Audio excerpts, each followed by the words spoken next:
So Deadpool and Wolverine seemingly have resurrected the MCU from its seemingly very poor and average The Marvels from last year. And let's be honest, that's not really that hard to do when you have fucking Wolverine and Deadpool. Saying that though, they've done this crossover before and it didn't go too well, did it? Wait, is that you? Yeah, let's not talk about that. So here's a quick warning before we just jump right in and before people start commenting, why have you just ruined the entire film for me? Well, this is a warning saying there's spoilers. Okay, you've heard the warning, now let's get into it. So, with the cameos, I want to start straight in there, get into the cameos, what my thoughts on them. I thought they were brilliant and very, very good. And to be honest, there were two that were very predictable, likes of Human Torch and Blade. I saw those coming a mile off. But a long-haired Deadpool, that is something I did not see coming.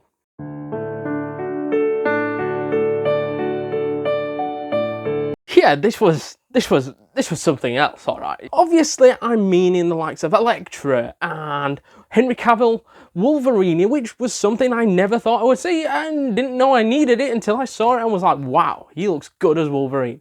And Gambit and X-23, these cameos were all not expected and were great additions to the film. And then we saw Ant-Man's corpse, in which we obviously saw in the trailer, in which was mortifying, by the way. That might have been a cameo that we did not need, because that was like, oh my god, what have they done to Ant-Man? I think that this movie as a whole just felt like a huge thank you to the Marvel fans that had been watching for many, many years, either before the MCU or even before the Fox franchise. These people that watch Blade, Elektra, all these other different films, and even watch X-Men Origins Wolverine, let's admit, that is still in people's minds today.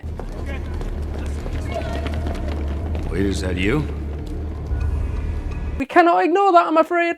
We cannot ignore it. With the story, I do feel that at the forefront of everyone's mind was the comedy, but underneath that was great storytelling.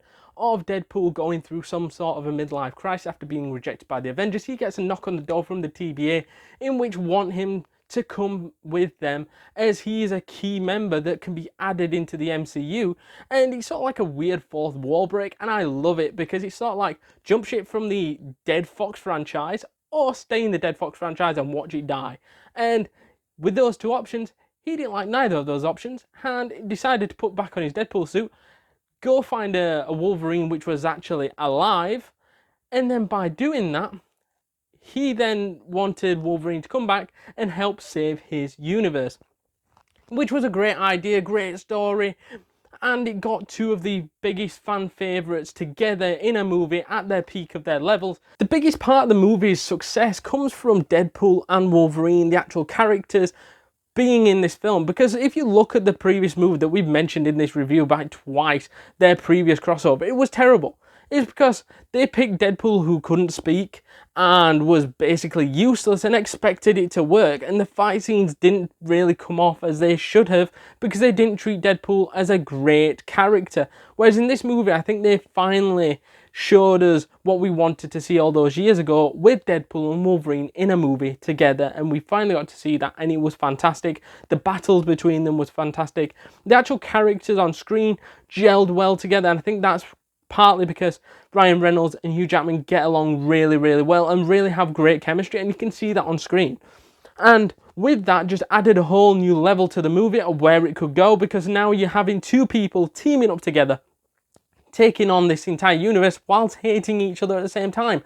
What is not to love about that, my friends? The villain Cassandra Nova was absolutely fantastic, and I think it showed her evilness straight off the bat when she turned Chris Evans' character, Human Torch, inside and out, literally like fucking brutal. Not like that Simpsons episode, if many people remember. Is with the Treehouse Horror episode where they turn inside and out right at the end of the movie and then start dancing around. It was as brutal as that, but then his bones just fell on the floor. That was like, honestly, mind-bogglingly brutal, and that just showed straight away, oh, do not fuck around with Cassandra Nova.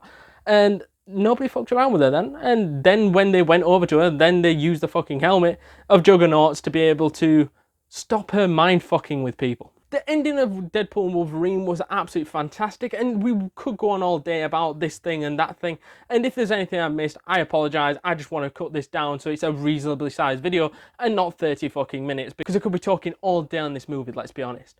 And I think Deadpool and Wolverine, at the end, end up sacrificing their lives just to try to save this universe that they're currently in, which is Deadpool's normal universe and Wolverine's not so normal universe, and saving several other universes around him. And it felt like a huge redemption story for Wolverine, and it felt like Deadpool was actually important and utilised in the correct way.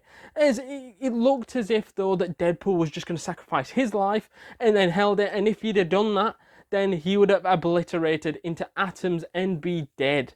However, that's where Wolverine storms down and goes, you're like a little bit of jealousy, like, what the fuck are you doing?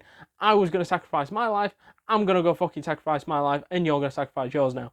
So that's what they did, and in doing so, they both survived.